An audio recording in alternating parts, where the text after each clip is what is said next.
Que se passe-t-il vraiment après la mort?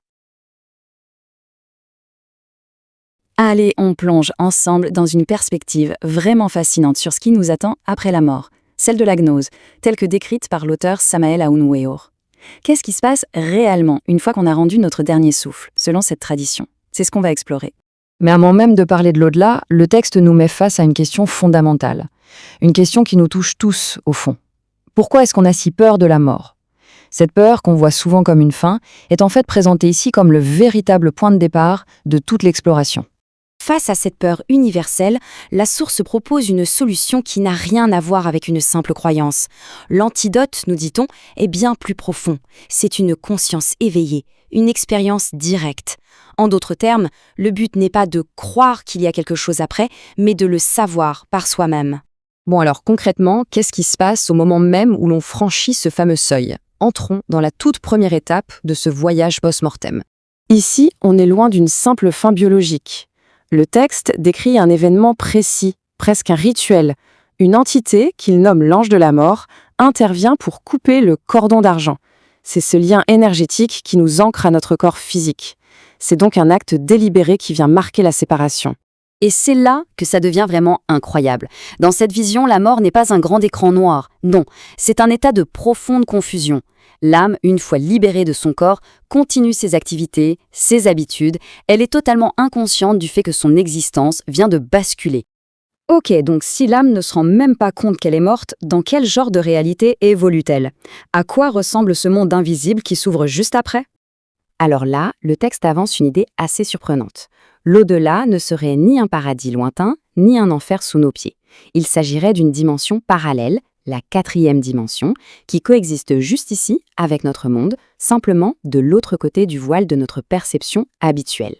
Et dans cette dimension, la mort n'efface rien du tout. Les âmes continuent d'être guidées par les mêmes désirs, les mêmes automatismes. Comme le dit l'auteur, le passage de la mort ne nous transforme pas. Du moins, pas immédiatement. On reste qui on est. Et voilà, ça explique tout. C'est pour ça que l'âme reste dans l'ignorance de son état. La réalité qu'elle perçoit est une copie carbone de notre monde, en peut-être même plus vivante, plus colorée. Comment pourrait-on se rendre compte qu'on est mort si tout semble normal? Mais attention, ce voyage de l'âme n'a rien d'aléatoire, loin de là. Selon la source, tout est régi par des lois cosmiques, des lois aussi précises et immuables que les lois de la physique qui gouvernent notre monde. Après cette période de flottement, un moment crucial arrive pour l'âme. D'abord, elle revit l'intégralité de sa vie, chaque seconde, chaque pensée. Ensuite, elle se présente devant ce que le texte appelle le tribunal de Dieu. C'est une sorte de bilan cosmique, une revue complète de tout ce qui a été fait et pensé. Et au cœur de ce jugement, on trouve le concept de karma. Mais il faut bien comprendre, il ne s'agit pas de punition ou de récompense. C'est la loi naturelle de cause à effet, pure et simple. Nos actions passées créent mathématiquement notre futur. Chacun est, en fin de compte, l'architecte de son propre destin. Tout ça nous amène à la question centrale, le véritable moteur de ce grand cycle. Mais pourquoi revient-on? Pourquoi les âmes retournent-elles encore et encore dans le monde physique? Eh bien, la réponse de la source est assez directe. L'existence physique est une école, ni plus ni moins. Un terrain d'apprentissage pour l'âme. On revient pour apprendre de nos erreurs, pour surmonter nos imperfections, dans un cycle continu de perfectionnement. Et ce cycle n'est pas infini. Le texte est même très précis là-dessus. Chaque âme se verrait attribuer 108 existences pour achever son développement. Ça donne un cadre et une certaine urgence à ce processus d'apprentissage. Ici, l'auteur fait une distinction super importante entre deux concepts, le retour et la réincarnation.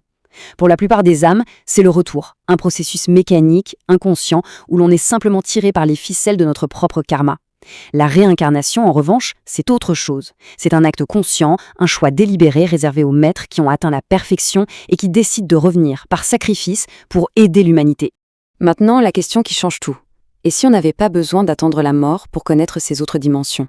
Le texte est formel, il est tout à fait possible de les explorer consciemment, ici et maintenant. Voyons un peu comment.